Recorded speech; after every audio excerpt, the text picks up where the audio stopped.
সালটা ১৯৪৫। দ্বিতীয় বিশ্বযুদ্ধের কারণে ইউরোপে একের পর এক বড় বড় শহরগুলো ধ্বংস হয়ে পড়েছিল। তাদের অর্থনীতি ভেঙে পড়েছিল। মানুষ এক মুঠো ভাতের জন্য হাহাকার করছিল। কিন্তু এই সব কিছুর মধ্যেই একটা দেশ ভীষণই দ্রুত গতিতে ধনী হয়ে উঠছিল, যে দেশটা জিডিপি লাফিয়ে লাফিয়ে বাড়ছিল, আর সেই দেশটা হলো আমেরিকা। প্রশ্ন হচ্ছে, যে দেশে একটা সময় সভ্যতার কোনো চিহ্নই ছিল না, সেই দেশটা কিভাবে আজকের দিনে এত ধনী হয়ে উঠল? কলম্বাসের আমেরিকা খুঁজে পাওয়া থেকে শুরু করে আজকে সারা বিশ্ব জুড়ে আমেরিকার ইনফ্লুয়েন্স কেমন ছিল এই জার্নিটা। তো আমি রয়েছি মিঠুন আপনার সাথে। আজ আমি আপনাকে বলবো আমেরিকা কিভাবে ধনী হয়ে উঠেছিল। চলুন শুরু করা যাক।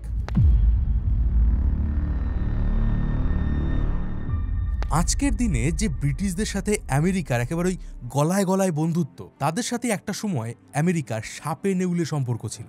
ইভেন এই ব্রিটিশরাই আমেরিকাকে শাসন করত।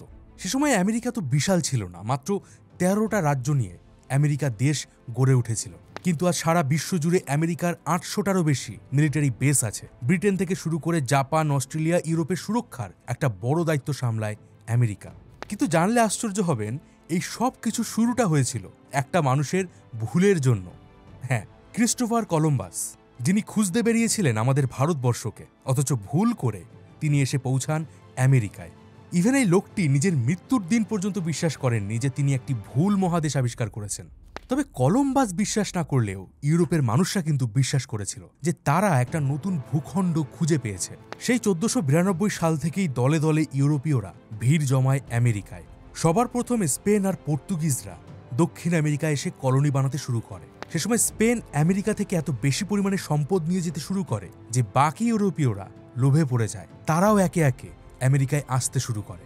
১৬শ শতাব্দী থেকে ব্রিটিশরা আমেরিকায় কলোনি বানাতে শুরু করেছিল। সে সময় চাষাবাদ করার জন্য বহু মানুষ ইংল্যান্ড ছেড়ে আমেরিকা এসে থাকতে শুরু করে। তবে এটা কিন্তু ভাববেন না যে আমেরিকা সে সময় খালি জমি ছিল, মানে সেখানে কেউ বসবাস করতো না। তখন আমেরিকায় বাস করত রেড ইন্ডিয়ানরা, যাদের আমরা নেটিভ আমেরিকান বলি।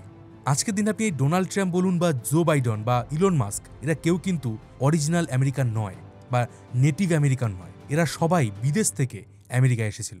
সে সময় ইউরোপীয়রা আমেরিকার এই নেটিভদের উপরে প্রচুর অত্যাচার করত। তাদের মহিলাদের দিনের পর দিন তারা ধর্ষণ করত, আর পুরুষদের দিয়ে অমানবিক পরিশ্রম করাতো। চাষাবাদ, কৃষিকাজ, মাছ ধরা, এই ধরনের কাজগুলো তাদেরকে দিয়ে করাতো। ব্রিটিশদের অত্যাচারে ধীরে ধীরে এদের জনসংখ্যা কমতে শুরু করে। তবে সেই সময় ব্রিটিশরা আমেরিকায় চাবুকের বদলে আরও একটা জিনিস নিজেদের সাথে করে এনেছিল, ইনফ্লুয়েঞ্জা রোগের ভাইরাস। এই রোগের ওষুধ নেটিভদের কাছে ছিল না। এই সময় ৮০ থেকে ৯০% রেড ইন্ডিয়ান মারা যায়। অন্যদিকে ইউরোপে ততদিনে খ্রিস্টান ধর্মের মধ্যেই ক্যাথলিক এবং প্রোটেস্ট্যান্ট দুটো ভাগ হয়ে যায়, আর শুরু হয় এক ধর্মীয় লড়াই। ফলে সে সময় বিভিন্ন সংখ্যালঘু খ্রিস্টান যারা, তারা ইউরোপ ছেড়ে আমেরিকায় আসতে শুরু করে। আর এরাই একটা সময় তৈরি করেছিল আজকের দিনের United states of America.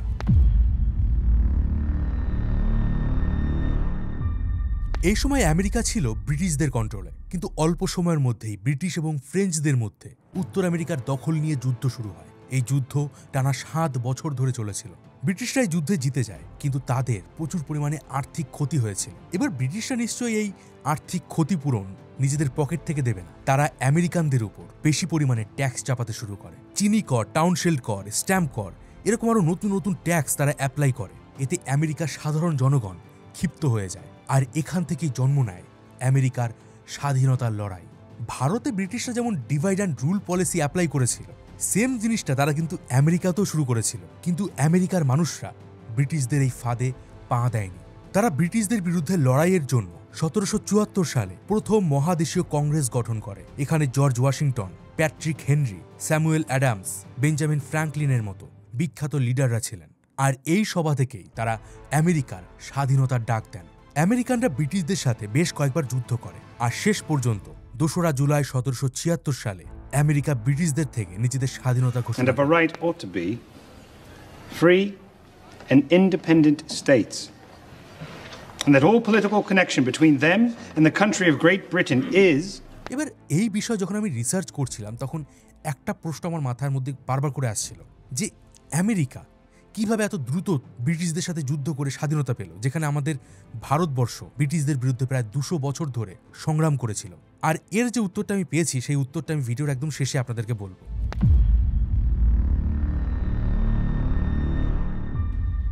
America যখন স্বাধীন হয়েছিল তখন আমেরিকা কিন্তু এত বিশাল ছিল না। তখন ইউনাইটেড স্টেটস অব আমেরিকা গড়ে উঠেছিল মাত্র 13টি রাজ্য নিয়ে।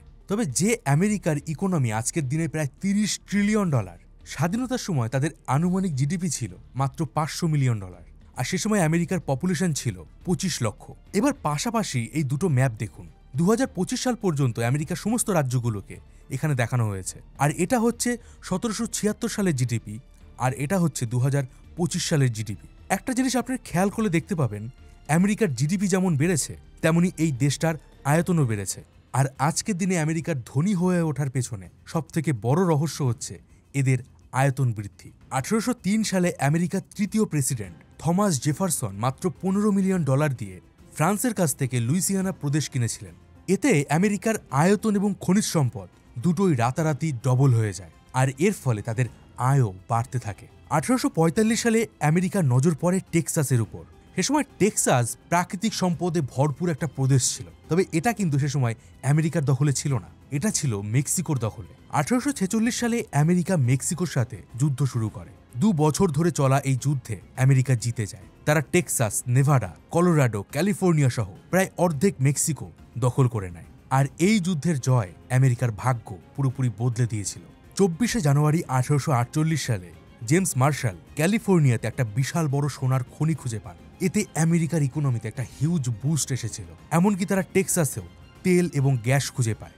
1870-এ নেভাডাতেও সোনার খনি খুঁজে পাওয়া যায়, যেটা সেই সময় সবথেকে বড় খনিগুলোর মধ্যে একটা ছিল। 1859 সালে এডউইন ড্রেক পেনসিলভেনিয়াতে একটা তেলের কুয়ো বানানোর নতুন পদ্ধতি আবিষ্কার করেন। ফলে আমেরিকার পেনসিলভেনিয়া, ওহাইও, টেক্সাস এই রাজ্যগুলোতে অয়েল ইন্ডাস্ট্রির জন্ম হয়। 1867-তে আমেরিকা রাশিয়ার থেকে আলাস্কা প্রদেশ কিনে নেয়। সেই মুহূর্তে আলাস্কা কেনার জন্য সারা বিশ্ব আমেরিকার উপর হেসেছিল, কারণ আলাস্কা সেই সময় একটা শুনশান বরফের মরুভূমি ছিল। এখানে না তো চাষাবাদ হতো, না এখানে কোনো ইন্ডাস্ট্রি ছিল। কিন্তু আলাস্কা কেনার কয়েক বছরের মধ্যেই আমেরিকা এখানে হিউজ পরিমাণে তেলের খোঁজ পায়, পাশাপাশি সোনার খনিও খুঁজে পাওয়া যায়। এতে আমেরিকার ইকোনমিতে আরও বুস্ট আসে।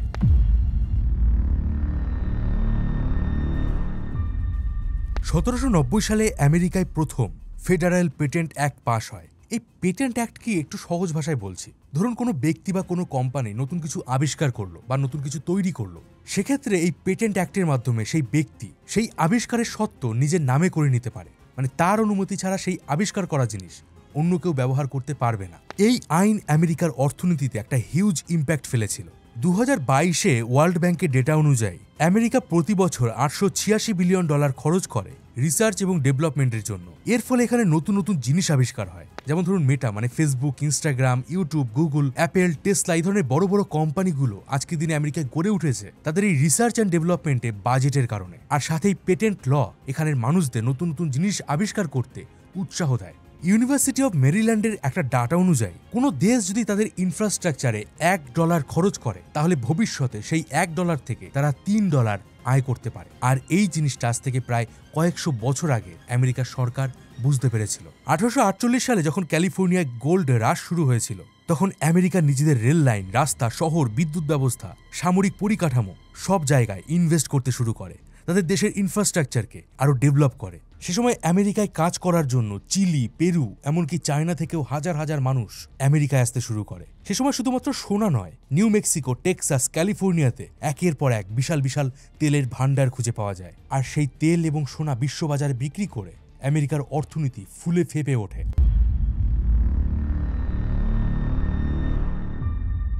1850-এর পর থেকেই আমেরিকার ইকোনমি স্ট্রং হতে শুরু করেছিল, আর এই সময় তারা নজর দেয় প্যাসিফিক ওশিয়ানের উপর। 1898 সালে স্পেনের সাথে যুদ্ধে জেতার পর তারা মাত্র $20 মিলিয়ন বিনিময়ে স্পেন থেকে পোর্তুরিকো, গুয়াম এবং ফিলিপিন্স দ্বীপ কিনে নেয়। আর এই বছরই 12ই আগস্ট তারা হাওয়াই দ্বীপ দখল করে নেয়। ফলে প্যাসিফিক ওশিয়ান মানে প্রশান্ত মহাসাগরীয় এলাকায় আমেরিকার দখল অনেকটা বেড়ে যায়। সে সময় তারা চায়নার সাথে ওপেন ডোর পলিসি চুক্তি করে।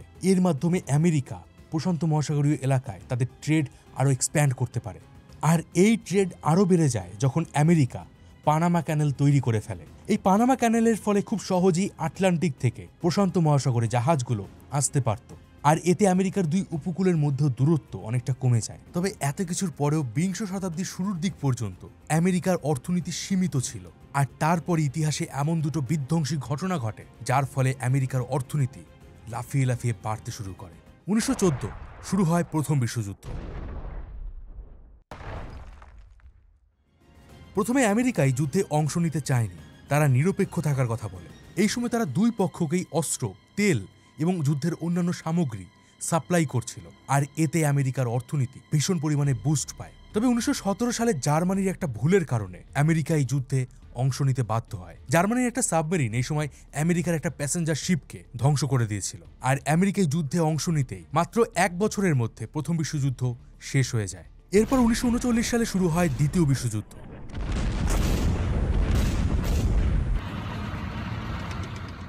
আর এটাও আমেরিকার জন্য একটা বড় সুযোগ ছিল।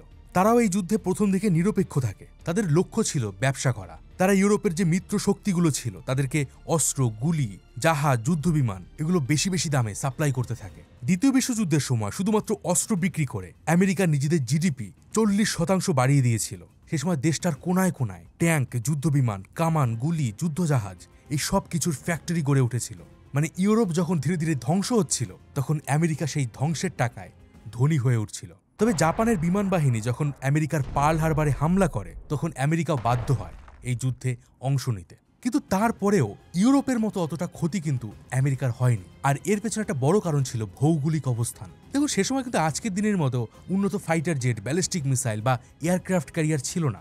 ফলে ইউরোপে যে যুদ্ধ হচ্ছিল সেই যুদ্ধের আঁচ সেভাবে আমেরিকায় পড়তে পারেনি। ফলে মিত্র শক্তির মধ্যে সবথেকে কম ক্ষতিগ্রস্ত হয়েছিল আমেরিকা। আর এই যুদ্ধের পরেই আমেরিকা এমন একটা চাল চেলেছিল যার ফলে ডলার হয়ে যায় ওয়ার্ল্ড কারেন্সি। ইভেন সেই চালের মাধ্যমে আমেরিকা এটা এনশিওর করে যে ভবিষ্যতে যদি আমেরিকার অর্থনীতি ভেঙে পড়ে তাহলে গোটা বিশ্বের অর্থনীতিও ভেঙে পড়বে। কি ছিল সেই চাল? তো চলুন সেই বিষয়ে আলোচনা করা যাক।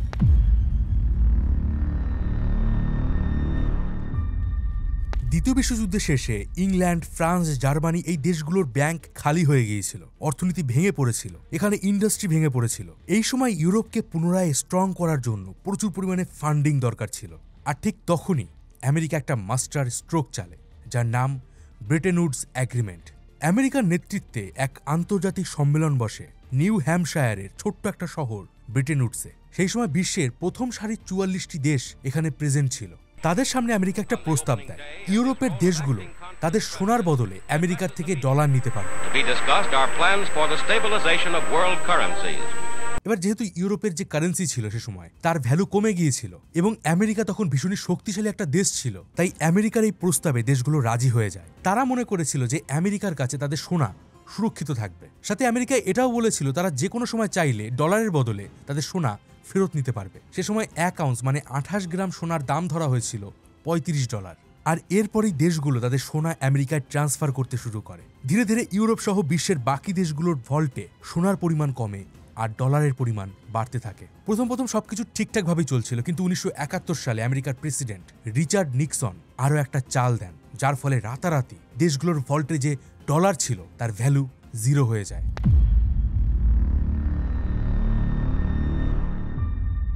তিনি টিভিতে এসে লাইভ টেলিকাস্টে বলেন আমেরিকা ডলারের বদলে সোনা দেবে না, মানে দেশগুলো যে সোনা আমেরিকাকে দিয়েছিল সেগুলো তারা আর ফেরত দেবে না। Accordingly, I have directed the Secretary of the Treasury to take the action necessary to defend the dollar against the speculator. I have directed Secretary Connally to suspend temporarily the convertibility of the dollar into gold or other reserve assets, except in amounts and conditions determined to be in the interest of monetary stability and in the best interest of the United States. মানে রাতারাতি ইউরোপের দেশগুলোর সোনা just vanish হয়ে গেল। তবে America সে সময় Saudi আরব সহ মিডল ইস্টের দেশগুলোর সাথে একটা ট্রিটি করে যে এবার থেকে তারা তেলের বদলে শুধুমাত্র ডলার নেবে আর তাদের দেশগুলোর সুরক্ষার দায়িত্ব নেবে আমেরিকা। মানে পৃথিবীর কোনো দেশ যদি মিডল ইস্টের থেকে তেল কিনতে যায় তাদেরকে ডলারই ব্যবহার করতে হবে। রিচার্ড নিক্সনের এই দুটো চালের মাধ্যমে তারা বিশ্বের ইকোনমিকে চেঞ্জ করে দিয়েছিলেন। প্রথম চালে তিনি সমস্ত সোনা নিজেদের দেশের দখলে করে নেন, আর দ্বিতীয় চালে তিনি ডলারের ভ্যালু আবারও বাড়িয়ে দেন। আর এর ফলেই আজকের দিন পর্যন্ত ডলার ওয়ার্ল্ড কারেন্সি। এবার রোমাঞ্চপিডিয়া আমরা যে সমস্ত দেশের ভিডিও করেছি, মানে যে দেশগুলোর উন্নতি বা ধনী হয়ে ওঠার ইতিহাস আপনাদেরকে বলেছি, তা সে সিঙ্গাপুর হোক, চীন হোক বা ওমানের ইতিহাস, এই প্রত্যেকটা দেশের ইতিহাসে একটা জিনিস কমন, যে সেই দেশের লিডাররা সেই দেশকে উন্নত করার জন্য বড় ভূমিকা পালন করেছিলেন। কারণ অনেক সময় দেখা যায় কোনো একটা দেশের কাছে প্রচুর পরিমাণে প্রাকৃতিক সম্পদ রয়েছে, খনিজ তেল রয়েছে, কিন্তু তারপরেও সেই দেশটা গরিবই থেকে যায়। ঠিক যেমনটা ধরুন নাইজেরিয়া, ভেনেজুয়েলা, এই দেশগুলোর অবস্থা দেখুন আজকের দিনে তারা কতটা গরিব। আর আমেরিকার ইন্টারনাল পলিটিক্স এতটাই স্ট্রাকচার্ড যে এখানে আজ পর্যন্ত কোনোদিন মিলিটারি কু হয়নি। আমেরিকার ফাউন্ডিং ফাদার জর্জ ওয়াশিংটন সবার প্রথম প্রেসিডেন্সিয়াল সিস্টেম এখানে এস্টাবলিশ করেছিলেন। এই সিস্টেমের ফলে জনগণ সরাসরি প্রেসিডেন্ট পদের জন্য ভোট দিতে পারে, ফলে যে কোনো রাজনৈতিক ডিসিশন নেওয়ার অধিকার প্রেসিডেন্টের হাতে চলে আসে। আর এই সিস্টেম এতটাই স্ট্রং যে আমেরিকায় 8 জন প্রেসিডেন্ট অফিসে থাকাকালীন কাজ করতে করতে মারা গিয়েছিলেন, কিন্তু সেখানে সাথে সাথে ভাইস প্রেসিডেন্ট তার জায়গায় টেক ওভার করে নেন।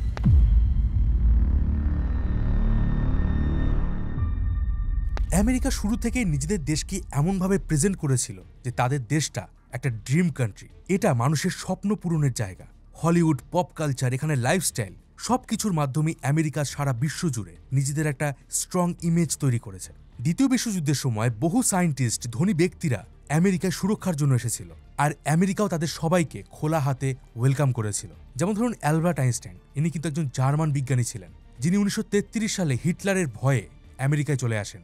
1940 সালে তিনি আমেরিকার নাগরিক হন। ইভেন আজকের দিনে বিশ্বের সবথেকে ধনী ব্যক্তি ইলন মাস্ক, তিনি আসলে ছিলেন সাউথ আফ্রিকান। 1997 সালে তিনি আমেরিকায় পড়াশোনা করতে এসে এখানে থেকে যান, আর 2002 সালে তিনি আমেরিকার সিটিজেনশিপ পেয়েছিলেন। আরও অনেক নাম রয়েছে, যেমন সুন্দর পিচাই, সত্যেন নাদেলা, এরাও কিন্তু ভারতের মানুষ, কিন্তু এরা বর্তমানে আমেরিকায় গিয়ে আমেরিকার ইনফ্রাস্ট্রাকচারকে, তাদের অর্থনীতিকে এগিয়ে নিয়ে যেতে সাহায্য করছেন। এছাড়াও আরও বহু মানুষ আমেরিকার ল্যাভিশ লাইফস্টাইলের জন্য আমেরিকায় চলে গেছেন। বর্তমানে আমেরিকার কাছে 423টি নোবেল প্রাইজ রয়েছে, 2793টি অলিম্পিক মেডেল রয়েছে। পৃথিবীর 500টা লার্জেস্ট কোম্পানির মধ্যে 139টার হেডকোয়ার্টার আজকের দিনেও আমেরিকায়। বিশ্বের সবথেকে বেশি পরিমাণ বিলিয়নার 902 জন আমেরিকায় রয়েছেন। আর এই সব কিছু সম্ভব হয়েছে আমেরিকার সফট পাওয়ারের জন্য।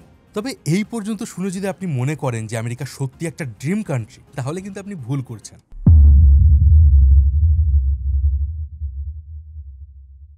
কারণ ডেভেলপড কান্ট্রিগুলোর মধ্যে ইনকাম ইনইকুয়ালিটি, মানে ইনকামের, আয়ের অসমানতার দিক থেকে সবচেয়ে এগিয়ে রয়েছে আমেরিকা। আমেরিকার লেবার মার্কেট এতটাই ফ্লেক্সিবল যেখানে হায়ার করা বা কাউকে ফায়ার করা ভীষণই ইজি। অর্থাৎ আমেরিকায় কোনো জব সিকিউরিটি নেই। I saw what you did. How's it going? You're fired. I'm fired? You're fired. So let's get the best.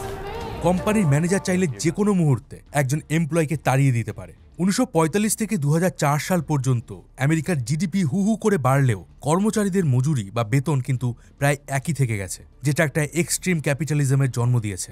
New ইয়র্কের ফেডারেল রিজার্ভ ব্যাংকের 2019-এর ডাটা অনুযায়ী প্রায় 70 লক্ষ আমেরিকান নাগরিক তাদের গাড়ির লোন সময় মতো শোধ করতে পারেনি। ন্যাশনাল পাবলিক রেডিওর 2019 সালের সার্ভে অনুযায়ী আমেরিকার প্রায় 49% মানুষ লোন নিয়ে জীবনযাপন করছে।